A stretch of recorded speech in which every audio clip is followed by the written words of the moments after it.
Good morning everyone, কেমন আছেন আপনারা সবাই? আশা করি অনেক ভালো আছেন। এই সুন্দর সকালে আপনাদের স্বাগত জানাচ্ছি আবার একটি নতুন ব্লগে।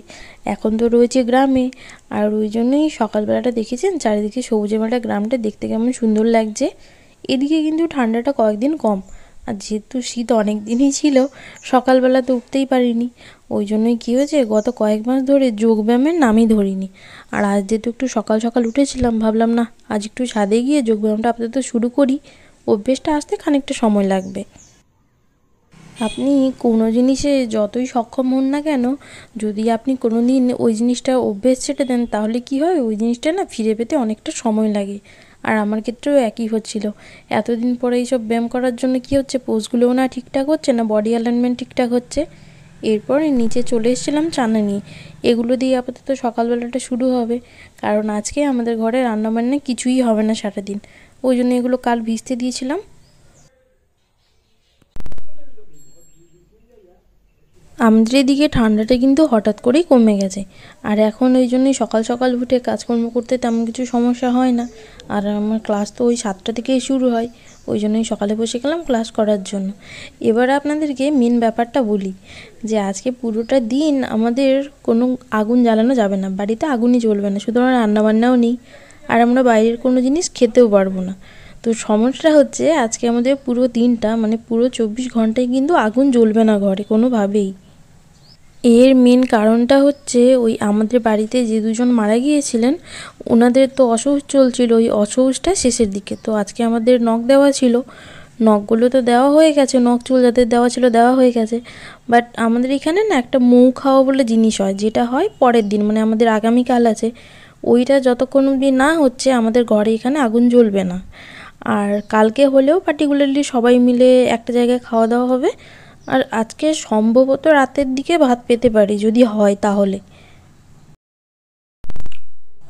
আর যেহেতু সকালবেলা আগুন জ্বলবে না, ওই জন্যে কালকে রাতে কিছু চানা ভিজতে দিয়েছিলাম সকালবেলা, তাই চানা আর লঙ্কা মুড়ি দিয়ে আপাতত দিনটা শুরু করেছি। যদিও খেতে খুবই ভালো লাগে আমার, হালকা ফুলকা কোনো ঝামেলা নেই।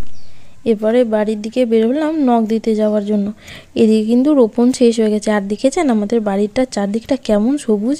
যেহেতু এখন রোপণ হয়ে গেছে, এদিকে না প্রচুর মশাও হচ্ছে, কিন্তু মানে সুবিধার সাথে সাথে অসুবিধাগুলোও রয়েছে। এখান দিয়ে হেঁটে হেঁটে যেতে হবে, বাচ্চাগুলো স্কুলে যাচ্ছে আর আমরা যাচ্ছি নখ দিতে। এই নখ টক দেওয়ার আবার ঝামেলা আছে, নখ দিয়ে বাড়িতে ফিরে এসেছি, কিন্তু ওই অবস্থায় ঘরে ঢোকা যাবে না। মা সোজা বললো যে যা পুকুরে যা, আগে হাত পা ধুয়ে পরিষ্কার হ, তারপরে স্নানে যাবি। এরপরে স্নান টান করে চলে এসেছিলাম ছাদে। আজকে কিন্তু বেশ সুন্দর রোদ বেরিয়েছে, তাই রোদে একটু চুলটা শুকোতে এসেছিলাম, কিন্তু ভালোই গরম লাগছিল। স্নান টান করে নিয়ে দেখছি খিদে পাচ্ছে, ওই জন্যই চলে গেছিলাম কয়েকটা ফল আনার জন্য। এইগুলোকে কি ফল বলে জানি না, নারকেল কুলের মতো দেখতে, কিন্তু নারকেল কুলের থেকে অনেকটাই মিষ্টি হয়, বেশ ছোটো ছোটো খেতে, অনেক সুন্দর। আর এইবার খিরায় গিয়ে কিনে এনেছিলাম এইগুলো। আর খিরাইতে যে বেলটা কিনেছিলাম মাদার, ওটা এখনও ঝুলিয়ে রেখেছিলাম। ফুলগুলো এখনও মোটামুটি আছে, তবে এখনও সবকটা শুকিয়ে যায়নি, কিছু কিছু অংশ থেকে গেছে এখনও ঝুলিয়ে রাখার জন্য, বাইরে রাখলে এতক্ষণে পচেই যেত। দুপুর যখন 1টা থেকে 1:30, তখন কিন্তু খিদে আর সহ্য করা যাচ্ছে না। এই সময়টা যেহেতু ভাত খাওয়ারও বেশ, আর আজকে যেহেতু ভাত হয়নি, ওই জন্যই মা 2টি চাল ভাজা দিল, বলে যে এটাই খা। এবার আপনারা যদি কেউ জানেন যে চাল ভাজা কী, যদি না জানেন তার জন্য বলে দিই, এটা মুড়ি টাইপেরই একটা জিনিস, বা এতে বিভিন্ন ধরনের জিনিসপত্র মেশানো থাকে। যে নারকেলটা দেখতে পাচ্ছেন, তারপরে ছোলা, বাদাম, চানাচুর সব কিছু দিয়েই মাখা হয়। আমাদের এদিকে জানেন তো, সাধারণত মেয়ের বাপের বাড়ি থেকে শ্বশুর বাড়িতে কিন্তু শীতকালে এই জিনিসটা দেওয়া হয়, সাথে ওই পাটালি টাটালি দেয়। এরপরে খাওয়া দাওয়া করে চলে এসেছিলাম বেডে। আর মনে পড়লো যে এই বছর বইমেলা থেকে যে বইটা কিনেছিলাম, ওটা তো এখনও বেরই করা হয়নি, তাই ভাবলাম যে না, ওটাই বের করি। গল্পটা যদিও পড়া হয়নি, তবে জানি অর্পিতাদির লেখা মানে অনেক ভালো হবে। আর এটার প্রাইস ছিল 250, ডিসকাউন্ট করে আমি 200-তে কিনেছিলাম। গল্পটা মানে অনেক দিনই পড়বো ভাবছি, বাট হচ্ছে তো আর না।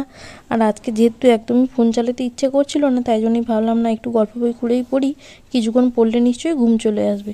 কভার পেজটা কিন্তু দারুণ। চলুন আমি এইটা পড়ি, আর ব্লগটা আপাতত এখানেই শেষ করি। জানাবেন কেমন লাগলো, আর আপনারা সবাই সুস্থ থাকবেন, নিজের খেয়াল রাখবেন। বাই।